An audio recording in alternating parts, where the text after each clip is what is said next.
Olá, eu me chamo David Pérez da Rosa, sou professor do IFRS Campo Sertão e gostaria de apresentar para vocês este trabalho intitulado como Desenvolvimento do Milho nas condições de falha dupla e aceitável. Bom, então a nossa lavoura, ela passa por uma série de operações que aqui nós resumimos em 5 grandes operações: cobertura, semeadura, tratos fitossanitários e colheita. Dessa eu gostaria de chamar a atenção da semeadura.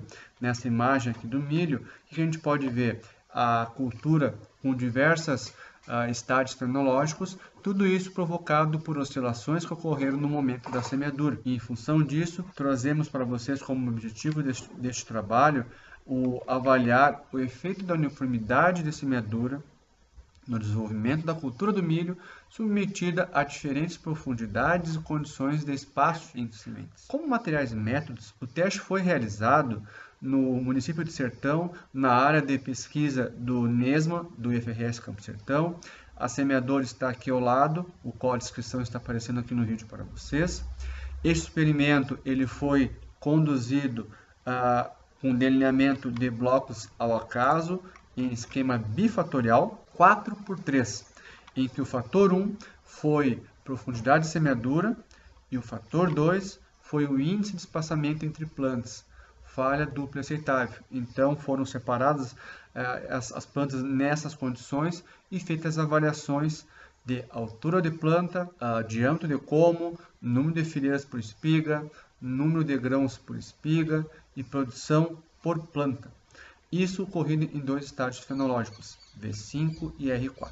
Vamos para os resultados e discussões. Aqui então, eu gostaria de chamar a atenção de vocês na avaliação dos fatores isolados, profundidade e espaçamento de sementes.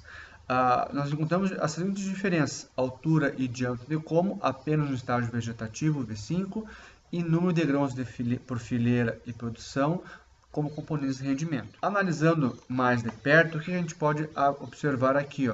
Quando a gente faz uma avaliação da altura de planta, conforme se aumentou a profundidade, teve-se um aumento da altura de planta, porém, quando passou para o estágio reprodutivo R4, isso acabou se perdendo, não tinha mais diferença, então teve uma homogeneização quanto aos tratamentos nessa parte, utilizando apenas o fator de profundidade.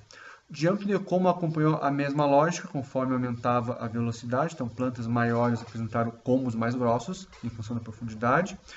Porém, quando a gente vai para o número de grãos por fileira, isso não resultou a quantidade de grãos, que o maior foi na profundidade mais rasa, 2,5, que foi responsável aqui pela maior produção de planta.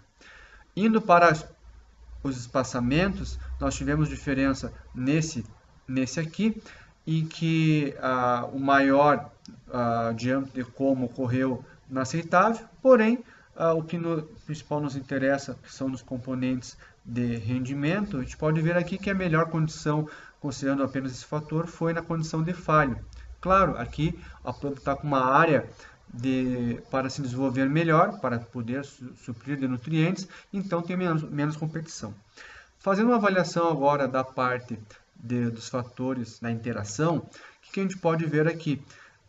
Conforme a gente aumenta a profundidade de semente, houve um aumento da altura de plantas, considerando a condição de aceitável, porém isso se repetiu na condição de falha e na condição de dupla. Isso em função da estiagem ocorrida no experimento, que acabou proporcionando inicialmente essa planta que ela conseguiu se desenvolver numa condição um pouco melhor frente às intempéries, inicialmente. Diante de como foi a mesma coisa. Quando nós avaliamos agora a parte dos componentes de rendimento, o que a gente percebe aqui? A falha apresentou um maior número de grãos de fileira, que resultou em maior produção por planta. Isso nessas condições aqui. Então, com a conclusão desse trabalho, há efeito da uniformidade de plantio no desenvolvimento da cultura do milho. Na condição de falha, há o maior desenvolvimento da planta, maior produção individual, do que na condição de dupla aceitável. Então, mostrando o efeito da competição, que tem menor. Porém, nesse experimento nós temos dados de produtividade. Na área, essa produção maior que se teve nas plantas com falha não compensou na área, porque aonde acabou tendo falha, logo teve um duplo. Então, no geral, ao longo do hectare, quando suas falhas, ela não teve maior produção.